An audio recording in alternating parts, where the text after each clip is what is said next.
Hi everyone, it's Simon Keeling here. It's Friday the 26th of April. Thanks again for watching weatherweb.net. Don't forget we're kept free of charge by the adverts that you see around the screen here. When you come back and use the adverts and use the site, it's that generates revenue for us. Now, I know I keep saying this and it's repetitive at the beginning of the videos and it annoys a few people, but something that has to be said because that's basically what keeps us going here.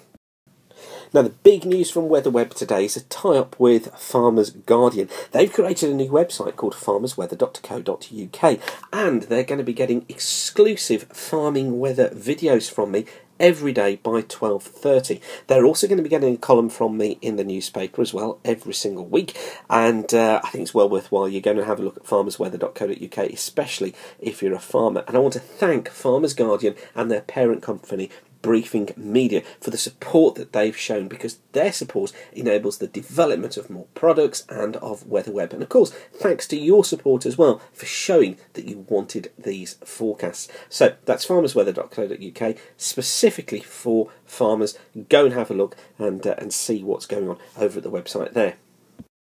Now, you'll know probably, or some of you will know, that I'm a bit of a cruise fanatic. There's nothing I like better than cruising. This was the shot from P&O's Ventura, which, if you've not been on, is a 115,000-tonne cruise ship. She was just off the coast of northwestern Spain this morning, and just looking at her webcam here, look at this swell that's coming in as she's heading northwards. You can see the lines of swell here, the waves as they move in. So she'd be moving back a little bit, but she's generally a steady ship. Interesting just to look at the swell charts, the forecast as well, from WeatherWeb for this morning. This is the chart for 7 o'clock this morning.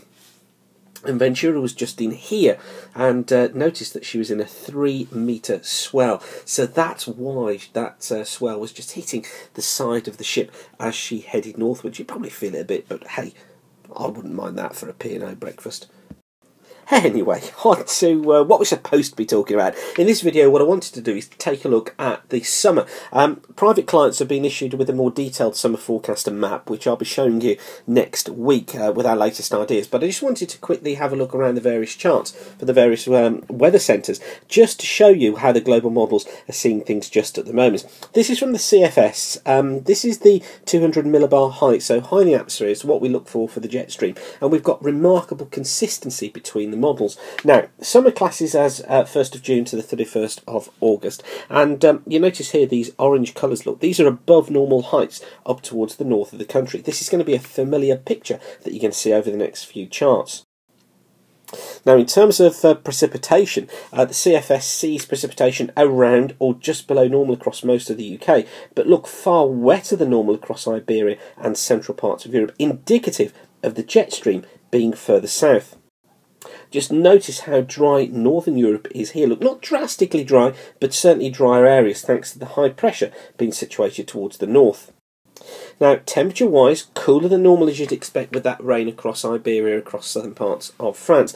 But also notice here, look, some cooler conditions forecast to be on the eastern coast of the UK. This tending to indicate that winds generally will be from an easterly quadrant here. So that was the CFS version. This is the Met Office's version of things, again for June, July and August. And this is the ensemble mean 500 millibar height anomalies as issued this month. And you notice that we've got the yellow colours in here indicating above normal heights. But they're generally across the UK. Look, it's got lower than normal heights to the north and to the south. Now, I can take very little from this model. I'm not entirely convinced this has got a handle on things. And this is the UK Met Office model of mean sea level pressure, the anomalies. You can see yellow colours towards the east indicating that they've got high pressure towards the east of the country, with nearer normal pressures or just below normal elsewhere. So they're still talking about high pressure being close by, but they certainly don't have it there to the north. And again, the UK Met Office, this is their precipitation forecast.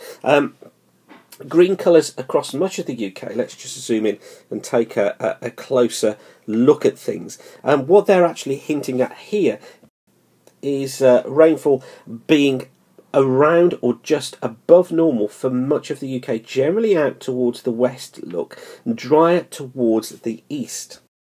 And finally, in terms of temperature, again, let's just zoom in and see what they're doing.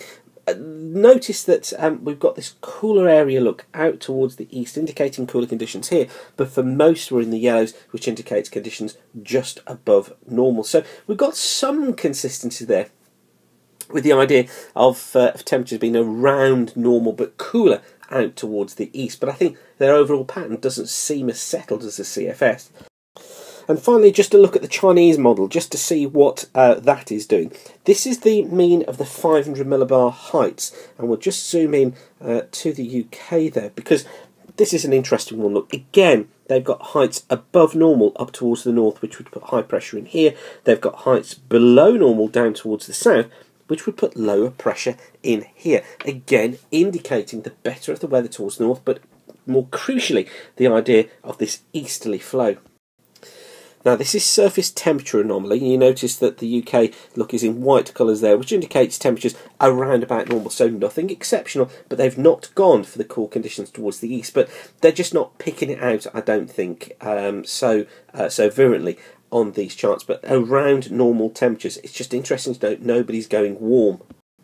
And then finally, in terms of precipitation, again, we'll just zoom into the British Isles here, look, and you'll notice that the Chinese model has got some blue colours in there. Look, it's got a few blue colours just around the west, but for many eastern areas, we're dry to normal. But across Scotland, look, and up towards the north of Scotland, it's got drier than normal conditions. So the picture that we're building then from these various models is that we've got an easterly flow across the country, generally from an easterly quarter, so the wind's generally from the easterly quarter. Generally we're looking at dry to normal rainfall, but I actually think dry is more likely.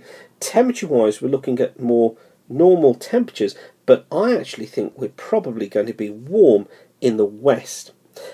Also, I think the other thing we've got to pick out on is the idea that western areas could see some rain. I actually think that what's going to happen is that we could see more rain across the west, across western parts of Ireland, southwest England, particularly during August. Now, as I say, private clients have been advised of more detail, and they've got a map as well. And I'll bring that to you next week. We need to allow them to obviously ingest it because they're paying for it. But I'll bring that to you next week and give you an update as to how things look. But for now, thanks again for watching. As I said at the beginning, we're kept free of charge by the adverts you see around the screen, and by you coming back and using the site and using the adverts, that's what keeps us free of charge. So thank you for doing that. But for now, keep the sun shining and have a great day.